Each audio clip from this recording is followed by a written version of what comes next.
ABP news आपको रखे आगे। नमस्कार, आप देख रहे हैं एबीपी न्यूज। मैं हूं आपके साथ शोभना यादव। बुलेटिन की शुरुआत इस समय की बड़ी खबर से। रूपेश हत्याकांड को लेकर बिहार के एडीजी हेडक्वार्टर जितेंद्र कुमार ने एबीपी न्यूज से कहा, रूपेश की हत्या के पीछे मर्डर करना ही उद्देश्य था और पेशेवर हत्यारों ने ही इस हत्या को अंजाम दिया।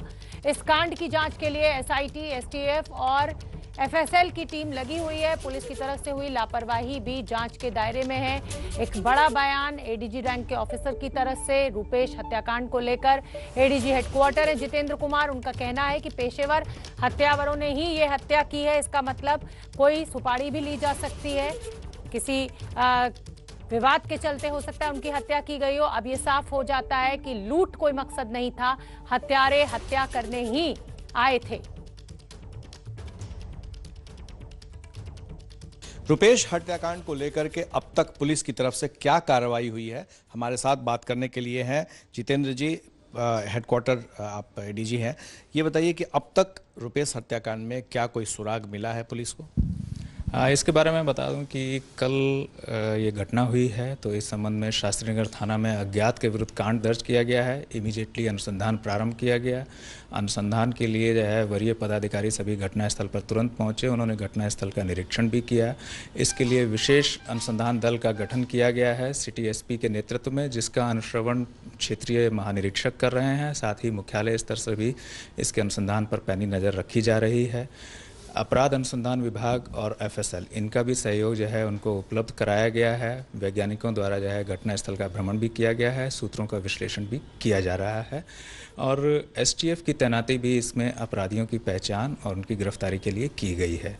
अभी तक का जो प्रारंभिक अनुसंधान है उससे जो बात समझ में आई है वो ये कि ये हत्या का विशुद्ध हत्या के उद्देश्य से ही ये घटना हुई है, जिसमें पेशेवर अपराध कर्मियों का सहयोग लिया गया है।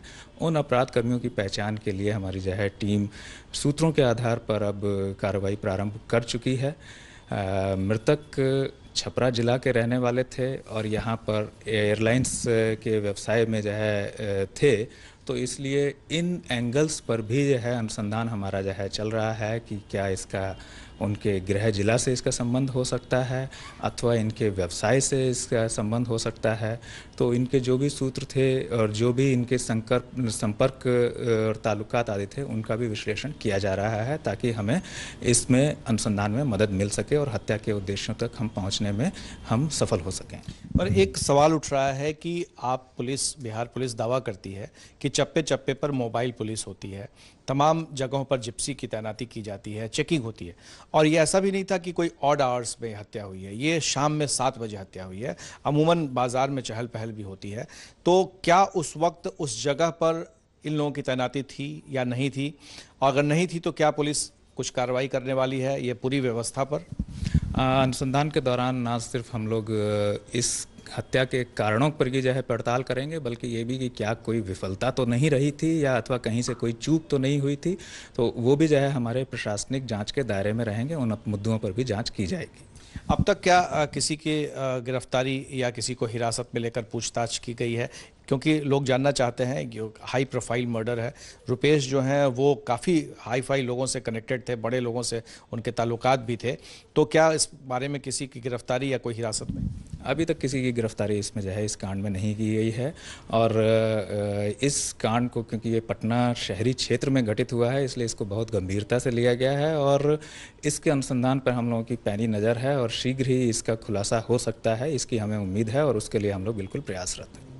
पुलिस तैनात है और ये कार्रवाई हो रही है। टेक्निकल जो सर्विलांस है उसकी भी मदद ली जा रही है, एसटीएफ की भी मदद ली जा रही है। यानी कि पूरे बिहार पुलिस का ध्यान इस केस के उद्भेदन पर है कि कैसे अपराधियों तक पकड़ बनाई जा सके और फिर ये पता चल पाए कि आखिर इस हत्या के पीछे की वजह क्या थी।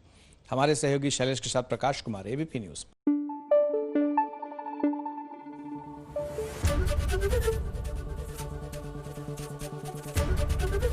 एबीपी न्यूज आपको रखे आगे।